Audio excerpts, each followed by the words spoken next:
Meu nome é Karina, eu tenho 42 anos, sou casada com o Alexandre, sou mãe do Marcelo, de 7 anos, e da Maria Eduarda, da Duda, que viveu no meu ventre por 17 semanas e que teria síndrome de Down. Bom, a história de um filho, eu acho que já começa bem antes da gestação. Começa nas conversas, no desejo de você ter mais um filho, na idealização, nas projeções, E nós sempre quisemos ter mais de um filho, Sempre fez parte dos nossos planos. Isso foi crescendo dentro da gente, Então as conversas ficaram mais constantes, a gente imaginava como seria, como seriam nossas vidas com mais uma criança, se a gente daria conta ou não, como seria 2 filhos, um cachorro, trabalhar, levar para a escola. E aí chegou um dia, nós estávamos na igreja e tinha um casal anunciando que eles tinham conseguido engravidar. Eles estavam tentando há um bom tempo, estavam super felizes e nós fomos parabenizá-los, Já tinha dado os parabéns para a mãe, nós fomos parabenizar o pai. E aí a gente estava ali conversando tudo e nesse momento eu me emocionei, Fiquei com os olhos cheios de lágrimas, virou uma piada ali ainda no ambiente. E aí quando nós chegamos em casa, eu e o Ale, nós conversamos, do quanto nós nos arrependeríamos se a gente não tentasse.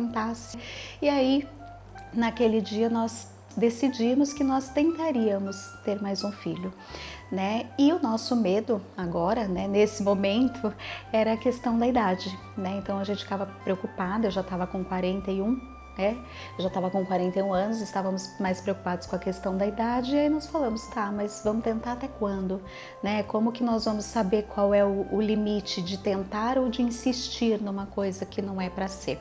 E aí nós falamos, vamos colocar nas mãos de Deus e vamos tentar 1 mês. Se for, a gente engravida, se não for, nós tentamos e a gente esquece, não era para ser. Menos de 1 mês depois eu estava grávida. Estava grávida, todo mundo feliz da vida, nós ficamos muito felizes, Contamos para o Marcelo, ele ficou assim muito, muito feliz, em virar o irmão mais velho. Ele estava naquela fase da alfabetização, então ele fazia a lista dos nomes que ele gostaria que tivesse, onde que ia dormir, como que ia ser o quarto, Tava super feliz, Nós também, os amigos, a família, Todo mundo ali super contente. E nós fizemos a sexagem e saiu numa terça-feira. Numa terça-feira nós descobrimos que estávamos esperando então a nossa Maria Eduarda, a Duda, o Marcelo, quem escolheu o nome, E descobrimos na terça-feira. Na quarta-feira eu tinha o primeiro morfológico para fazer. Para mim, o morfológico é o exame mais temido, Pela minha experiência, pelos casos que eu já escutei, pelas descobertas de diagnóstico nesse exame. Então eu sempre tive muito receio, muito medo. É um exame que mexe comigo, E aí fomos, eu e o Ale fomos na quarta-feira fazer o exame, tudo. E o médico começou a fazer o exame, tudo, e não falou nada, Uma questão de minutos, assim, mas ele ficou calado. Mas na minha cabeça era assim, bom, como ela é muito pequenininha e é o primeiro exame, talvez ele esteja vendo tudo e aí ele vai começar a falar, E aí de repente ele soltou assim, tem alguma coisa errada mesmo. A hora que ele falou isso, eu falo assim que é uma sensação, eu vou tentar explicar, mas é algo quase inexplicável.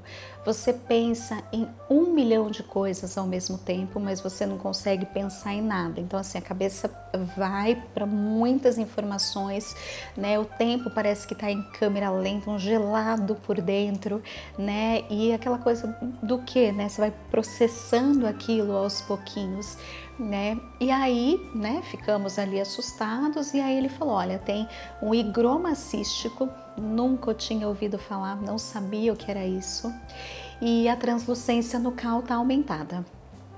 E aí nisso o Ale estava ali também, aí ele, mas o que é isso, O que significa? E aí eu falei, eu acho que ela pode ter síndrome de Down. Aí o médico falou, não, pode ser uma síndrome de Down, mas também podem ser outras síndromes. E foi falando, ele falou o nome de umas 3. Das 3 eu conhecia 2. As 2 que eu conhecia eram incompatíveis com a vida. Então veio aquele susto, né? Ele explicou depois o que era o higroma cístico, é tipo um inchaço, né? Alguma coisa aumentada. E aí nós ficamos com aquilo, né? O Alê usou uma analogia que eu acho que é perfeita para esse momento e que nós adotamos, né, na nossa experiência aí. A sensação é que nós estávamos numa luta e a gente tinha levado o primeiro soco, o primeiro golpe e a gente tinha caído, né? E é aquela coisa do e agora, o que que a gente faz? Levantamos e vamos ver o que tem que fazer. E o médico entrou em contato com a médica, né? E aí eles sugeriram que nós fizéssemos o cariótipo, um exame, né? Para detectar qual é a síndrome, o que tinha, era o mais completo. Saímos de lá, né, arrasados, sem conseguir raciocinar, sem pensar, e nós combinamos o seguinte, que nós não procuraríamos nada sobre as síndromes, que nós teríamos que conhecer a Duda, né, quem ela seria, e aí então nós, né, iríamos partir dela, né, o que ela nos trouxesse, como ela seria. E não contamos para ninguém da família, porque não tínhamos nada concreto, não tínhamos um diagnóstico, não tínhamos nome, não tinha feito ainda o exame. Então foram dias assim muito difíceis, né? E aí isso foi numa quarta-feira. Eu consegui fazer o cariótipo na segunda. Chegando lá, a minha expectativa era, né, de que houvesse um milagre, né? Que o médico do ultrassom fosse um maluco, que tivesse errado, que eu chegasse lá para fazer o exame e o médico falaria: nossa, o que você está fazendo aqui? Tá tudo certo com a sua filha? Na hora que foi começar o exame, o médico perguntou por que nós estávamos ali fazendo o cariótipo, por que o outro médico tinha pedido. Nós explicamos. E aí ele começou a fazer o exame, na hora que ele começou, ele, tá aqui ó, o higroma cístico, tá aqui a translucência aumentada. Aí eu falei, então tem alguma coisa, né? E aí, na hora eu já comecei, que seja uma síndrome compatível com a vida. Então, fizemos o exame, o resultado demorou de 10 a 15 dias para sair, eu não lembro exatamente, mas parecia uma eternidade, né? Eu entrava na internet 3 vezes ao dia, eu entrava de manhã, de tarde e de noite para saber se havia saído o resultado. E um parênteses, né? Eu acho que é algo importante aí para contar. Eu enjoei muito, muito, muito. Então eu acordava enjoada, eu ia dormir enjoada, eu passava mal durante o dia, eu não aguentava. Meu olfato é horrível, né? Péssimo, mas eu senti o cheiro, acho que a quilômetros de distância. Então, além de todo esse lado emocional, do medo, de tudo que eu já estava sentindo, tinha um desconforto físico também, tá? Só um parênteses aí. E aí o resultado acabou saindo, aí eu e o Ale abrimos e tava lá, trissomia do 21. Então a nossa Duda teria síndrome de Down. O segundo golpe, né? Veio de novo 1 milhão de coisas na cabeça, né? Um monte de pensamentos, nenhum conclusivo, mas veio um alívio também. É uma síndrome de Down, é compatível com a vida.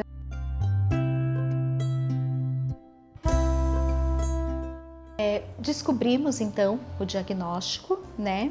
E fomos contar para as pessoas. A primeira pessoa que nós contamos foi para o Marcelo, né? E aí nós explicamos para ele, né, do jeitinho dele, para uma criança de 6 anos, que, né, que a irmãzinha dele, né, teria uma síndrome. Explicamos o que era uma síndrome, explicamos o que é a síndrome de Down, as principais características, né? Mostramos fotos de algumas crianças, de alguns bebês, né? Explicamos que algumas coisas talvez ela não conseguisse fazer, mas ela conseguiria fazer outras, que ela teria o tempo dela, que ela poderia ensinar muitas coisas a ele também.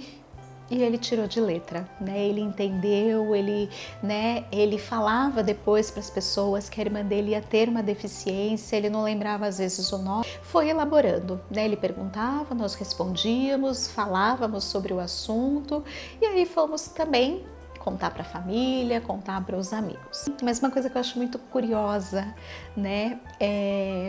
Eu tenho projeto, né, eu colo para mães, eu trabalho com pessoas com deficiência há muitos anos, né, e aí o que eu mais ouvia, nossa, que bom que foi para você, você vai tirar de letra, você sabe, ainda bem que você conhece o diagnóstico, ainda bem que você sabe trabalhar com eles. Foi o que eu mais ouvi. E, gente, eu sou mãe, né? Eu tava ali também de luto da minha filha idealizada, né? Eu tava ali preocupada, com medo. Que mãe que acha que tá fazendo tudo certo? Eu tava ali insegura, com medo, né? Com receio, né? Na minha cabeça eu já tinha ali tudo meio que organizado. Eu já sabia quem ia ser a físio, a TO, a fono, não sabia quanto que eu ia encaixar, o que que ela ia precisar. O médico do segundo morfológico para ver se tinha alguma cardiopatia já estava em mente. Então estava ali super acelerada e aí eu acho que eu criei um mecanismo para me defender disso tudo. Então as pessoas falavam, elas começavam a falar, eu parava de ouvir. Vou ser sincera, tinha coisas assim, nossa, Cá, você vai tirar de letra, eu já não estava ouvindo mais nada, eu só fazia aquela cara de, ai, obrigada, eu sei que eu posso contar com você, mas eu já estava ali em outro lugar, já não estava conseguindo assimilar, pegar mais nada ali do que a pessoa estava falando. Outra coisa também, né, eu e o Ale combinamos novamente que nós não procuraríamos mais nada na internet e que a Duda mostraria pra gente quem ela era. Né? Então nós iríamos, né, descobrir através dos exames dela se ela teria uma cardiopatia, alguma outra, né, questão fisiológica, quais seriam as dificuldades dela, partiríamos dela. Então não procuramos, partimos daquilo que nós já sabíamos. Né? Outras coisas também, outras frases aí que a gente escutou bastante também, né? Nossa, não, mas a síndrome de Down hoje em dia, né? Mas eles hoje em dia já têm tantos recursos. Não, mas eles fazem tantas coisas. E de novo, gente, minha filha é única, né? Então, no momento que generalizavam, que falavam, eu abstraía tudo isso. Mas assim, tivemos um apoio, fomos nos acostumando com a ideia, né? Então agora já tinha um nome, já tinha um diagnóstico, nós já sabíamos mais ou menos para onde que iríamos. Eu acho que a Duda foi entrando aí nas nossas vidas, do jeitinho dela, eu já conseguia ter uma imagem da fisionomia dela, como que ela seria, imaginar, né? E aí foi isso. E aí voltamos à médica com o resultado, tudo. E aí eu falei para ela, eu falei, olha, você pode pedir um ultrassom no meio do caminho que não seja esse segundo morfológico, porque eu quero levar o Marcelo, eu quero que ele vá junto, eu quero que ele conheça a irmã, né, que ele veja como que é, escute o coraçãozinho. Sem problemas, eu vou pedir, você faz, né, a partir da 15ª semana, tudo antes da 20ª, que seria o ultrassom onde os pais descobrem o sexo. E tudo bem, marcamos tudo, fomos. Passou o Dia das Mães, ganhamos carrinho, começamos a pensar no quarto, já organizar as coisas. Eu consegui ir a uma loja, comprei os macacõezinhos e fomos. Chegando lá, eu virei para as moças, né, para a recepcionista, falei, olha, eu sei que minha filha tem síndrome de Down, esse ultrassom é somente para o irmão conhecê-la, né? Então, peça para o médico, por favor, que qualquer coisa que ele perceber ali no exame, que ele espere meu filho sair, que ele converse comigo depois. Éramos nós três, né? Deitei na maca, tudo, e eu tava lá, né? Oi, filho, você vai ver a imagem por ali, né? O Ale filmando, mostrando ali para ele também. E mesmo médico do morfológico. Tá? O mesmo médico. E eu vi que o médico começou ali logo no comecinho, pôs o aparelho, ele me olhou assim, né, fixamente, ele tava branco assim, diferente, ele fazia um sinal com a mão. Aí eu olhei, eu falei, para sair? Aí ele falou que era. Aí nem sei como eu pensei nisso na hora, né? Eu falei, filho, vocês vão ter que esperar lá fora porque a máquina não tá ligando, não tá funcionando.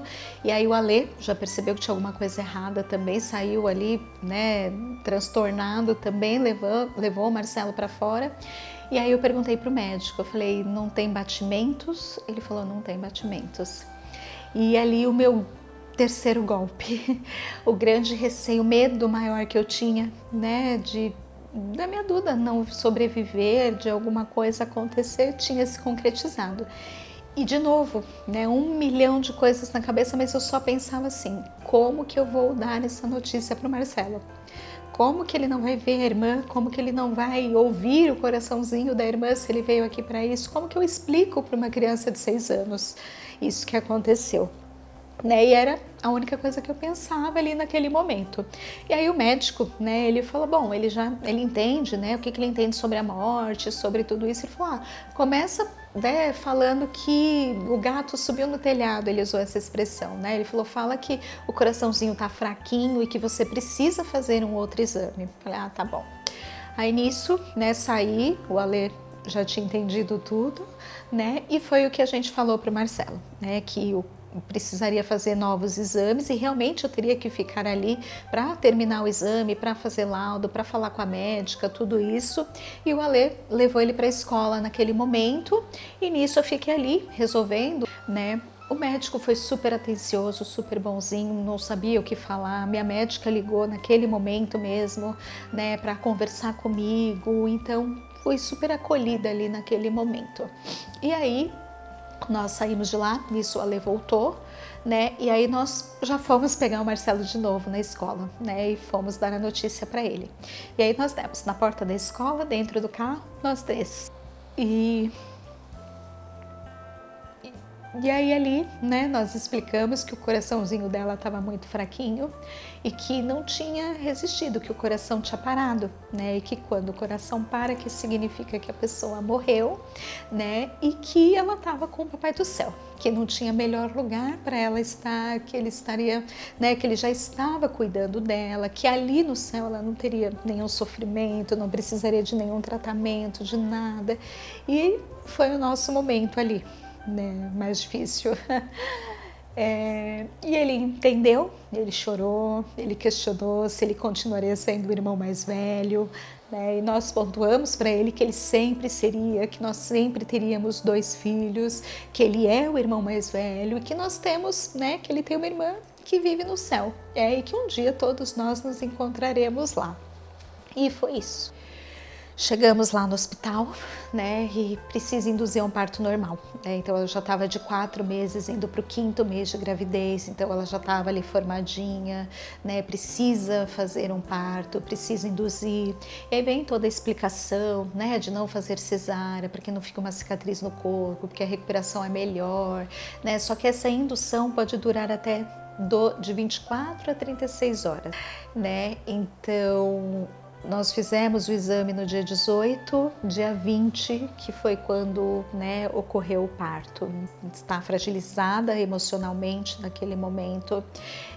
Você sente dores físicas, você tem um tempo de espera, chega uma hora que você não aguenta mais, você quer que aquilo se resolva, mas você sabe que a hora que resolver, você vai ver a sua filha morta, né, que não tem o bebê, você não vou sair com ela no colo, nos braços, né? Então, muito difícil. E até como psicóloga, né, eu acho que eu senti coisas ali que eu já sabia, né, da dificuldade das pessoas em lidarem com a perda, com o luto, com a morte. As pessoas ficam, não tem o que falar, né? E aí vem as frases prontas, foi melhor assim, Deus sabe o que faz, né? Ainda bem que foi agora, pior se ela já tivesse nascido, né? E aquelas frases, e aquilo vai incomodando, dá vontade de responder, mas ao mesmo tempo você fala, não vou responder nada, né? A dor física mesmo, né? De contração, tudo ali. Então, muito, muito difícil, né? Passar por tudo isso, né? Tinha um certo conhecimento, né, a respeito dos meus direitos, mas mesmo assim é muito difícil, porque as pessoas não trazem pra gente o que é direito nosso, as pessoas ficam com a dificuldade delas em lidarem com o luto e acabam trazendo outras alternativas. Então, primeiro de tudo, né, induzir ao parto. Na hora que chegou no trabalho de parto, não deixaram a lei junto, eu fui sozinha, né?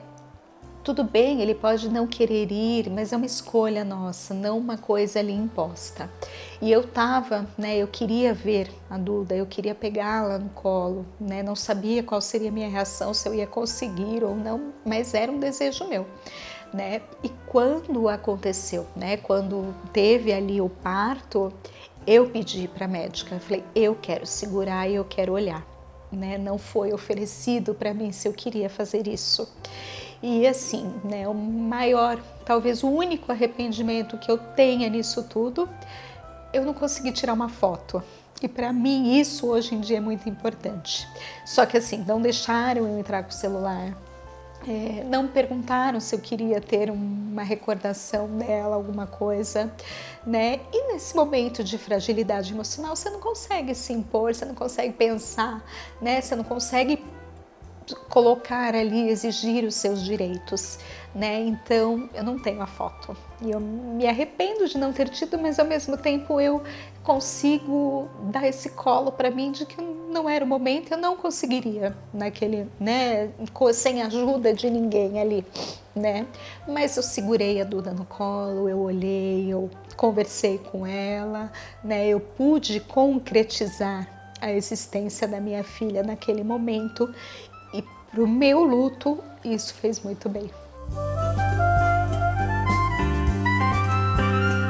Difícil, né? Deu para sentir concretamente, né, a dificuldade que as pessoas têm em falar sobre o luto, sobre a morte, sobre perdas, né? O quanto as pessoas se defendem emocionalmente nesse momento, né? Então, as pessoas partem daquilo que elas sentem, né? Então, para mim é difícil, eu não vou tocar no assunto com ela, né? Se eu falar, ela vai sofrer. Mas, gente, já estou sofrendo, né? Falando ou não falando, a gente já está sofrendo, né? Tá ali o sentimento e falar vai fazer bem, né? Só que não é o que a maioria faz, né? Então, eu falo que é um silêncio enlouquecedor.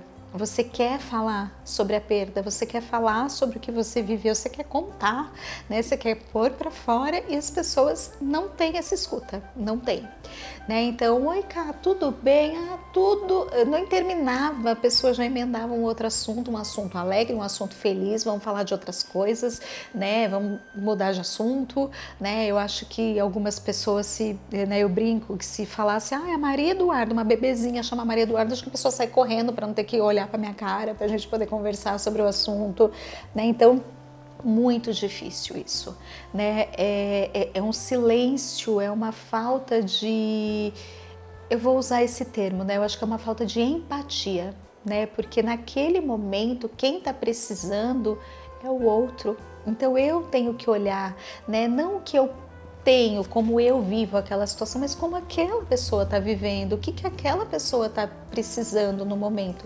E o que mais me acalentava, o que mais me deixava assim confortável, eram pessoas que chegavam assim para mim e falavam, Cá, eu nem sei o que te falar. E aí eu falava, eu também não sei, né? Então me dá um abraço, vamos conversar, né? Teve, né, pessoas assim que me abraçavam, a hora que eu fui sair do abraço, apertavam mais um pouquinho, não falaram nada. Mas eu senti ali um acolhimento, eu senti uma empatia, eu senti o estamos juntas, né? Então isso foi muito complicado, né? Do tipo, virou, acabou, ninguém mais tocou no assunto, né? O que eu fiz com a roupinha, com as roupinhas, como que foi, o que aconteceu, como que tá o Marcelo lidando com tudo isso, né? Mas nós três, né? Eu, o Ale e o Marcelo, nós falamos sobre a Duda todos os dias, né? Eu tô tentando concretizar a existência da Duda de alguma forma para mim, né? Para mim, para nossa família, né? Então, nós conversamos sobre a Duda todos os dias, nós oramos para a Duda todas as noites, né? Nós fizemos um diário, um caderno, né? Onde cada um escreve o que quer para a Duda, né? Onde a gente conta a história dela, o Marcelo já fez desenhos e tá ali. Quem quiser pode mexer ali no caderno, né? Imprimir fotos, né? Consegui tirar algumas fotos aí no meio do enjoo de tudo. Imprimimos fotos do ultrassom da Duda, né? De nós três ali numa comemoração de Dia das Mães, nós quatro, né? Numa comemoração do Dia das Mães. Colocamos em nossa casa, junto com fotografias nossas do Marcelo, o ultrassom do Marcelo também. Então, assim, nós temos isso, e isso é muito bom. e a gente consegue trazer a Duda para nossa família, faz parte da nossa família, mesmo não estando fisicamente conosco, né? Então, sim, eu sou mãe de 2 crianças, o Ale é pai de 2 crianças, né? O Marcelo tem uma irmã mais nova, ele é o irmão mais velho, independentemente dela estar aqui com a gente ou não. Falem, acolham, abracem, não tem que ter frase pronta, gente, não precisa, não sei o que falar, calma, não sei nem o que te dizer, não precisa, né? Sentir isso já acolhe o coração. Deixa eu dizer que te amo, deixa eu pensar em você, isso me acalma, me acolhe a alma, isso me ajuda a viver.